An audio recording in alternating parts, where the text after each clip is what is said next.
Ek is eendag van die skool af huis toe gestuur met 'n brief van die skool. Onbeklei was deur die reëls en dit het nie saak gemaak hoekom nie.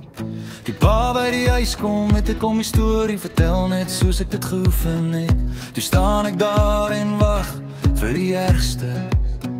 En pa sê laat ek jou 'n geheim vertel oor 'n pa se liefde vir sy kinders.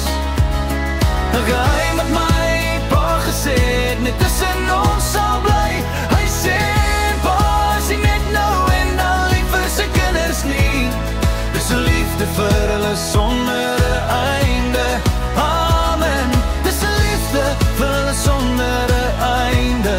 Amen. Toe ek in my lewe pa geword het, was daar geen twyfel dat daar die kinders net soos my pa se seun sou wees. En toe ek gedink het my geduld is tot die einde getoets. Ek het my pa se geheim geneem en het aan jou gesê. Ek het gesê laat ek jou 'n geheim vertel oor 'n pa se liefde. 'n Geheim wat my pa gesê het net tussen ons sal bly.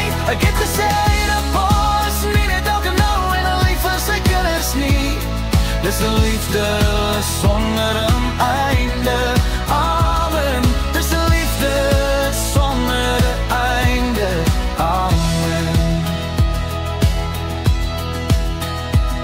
Laasnag het ek gedroom ek is dood en staan buite die hemel sê ek. Toe ek skielik besef het daar moet 'n fout wees.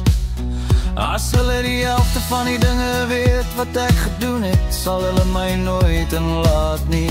En toe ergens van die ander kant af het ek hierdie woorde weer gehoor. En daar is gesê, laat ek jou 'n geheim vertel oor die Vader se liefde. 'n Geheim wat my pa gesê het net tussen ons sal bly. Jy sien dit pa is nie net so nou en al lief vir sy kinders nie. Dis 'n liefde sonder 'n einde. Amen. Dis 'n liefde sonder 'n einde. Amen. En hy het gesê laat ek jou 'n geheim vertel oor 'n Vader se liefde.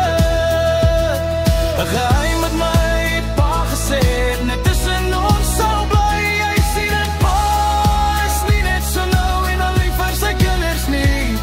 Dis 'n liefde sonder 'n einde.